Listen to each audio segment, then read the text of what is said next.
આ વિસ્તારમાં green corridor આવશે, જેટલા પણ ગામો છે બધાને આમાં નુકસાન થવાનું છે. કેમ? એકવાર ગ્રીન કોરિડોર બનશે પછી આ લોકો માઇનિંગ અને ખનન માટે પરવાનગી આપશે. કોરીઓ, કરસરો, ખાણો, તમે રાજપાડીમાં જોવ છો ને કેવું રસ્તાની હાલત શું છે, ધૂળ કેવું ઉડે છે, એની પરવાનગીઓ આપશે. આપણું ભૂગર્ભ જળ, જે કુવાઓ બોરમાં જે જળ છે, એ જ આવનારા દિવસોમાં આ કોરિડોરમાં પછી નવા નવા પ્રોજેક્ટો આજુબાજુ આવશે, આ આવશે, તે આવશે, ફલાણું આવશે, ઢીકણું આવશે. પર્યાવરણને પણ ખૂબ નુકસાન થવાનું છે, હવા પ્રદૂષણ થવાનું છે, જળ ભૂગર્ભનું જળ આપણે નીચું જવાનું છે. આપણી જે સંસ્કૃતિ, આપણે જે પ્રકૃતિ સાથે જીવીએ છીએ, ત્યારે પ્રકૃતિને, સંસ્કૃતિને પણ અહીંયા નુકસાન થવાનું છે. આજે બીજા લોકોની હવે નજર આપણી જમીનો પર છે. આ ગ્રીન કોરિડોર કઈ તમારા મારા માટે નથી બનાવવાના કે ચૈતરભાઈ ને આદિવાસી લોકો આ રોડ પર ફરશે એટલે આપણે બનાવી આપીએ છીએ, એવું લાગે છે તમને? આ ગ્રીન કોરિડોર તમારા ને અમારા માટે બને છે, બહારના લોકોને અહીંયા લાવવા માટે બને છે. આવનારા દિવસોમાં સોસાયટીઓ બનશે.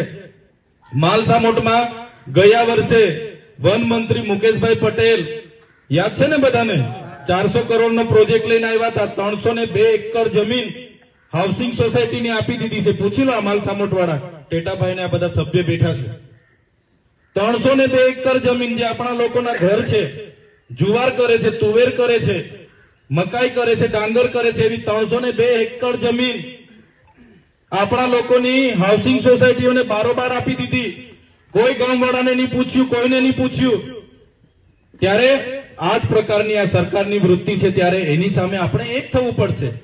આપણી સંસ્કૃતિને બચાવવા માટે, આપણા દેવસ્થાનોને બચાવવા માટે, આપણું જંગલ બચાવવા માટે, પર્યાવરણ બચાવવા માટે આપણે બધા એક થવું પડશે. તૈયાર છો ને બધા?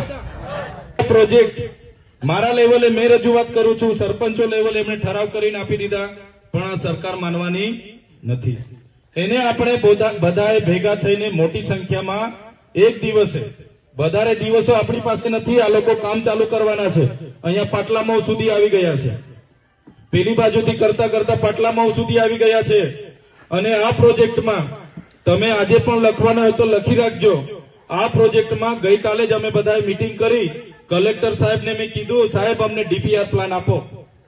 મારા ખેડૂતોની તમે જમીન લેવા માંગો છો તો મારા ખેડૂતનું કાચું ઘર તૂટશે એના શું વળતર આપવાના છો, પાકું મકાન તૂટશે એનું શું વળતર આપવાના છો, મારા ખેડૂતની રેવન્યુ જમીન તમે લેશો, મીટરનો શું ભાવ આપવાના છો, મારા ખેડૂતની સનતની જમીન આમાં લેવાના છો, એને મીટરનો શું ભાવ આપવાના છો, મારા ખેડૂતનો આંબો આમાં જવાનો છે, હાથ તૂટવાનો છે.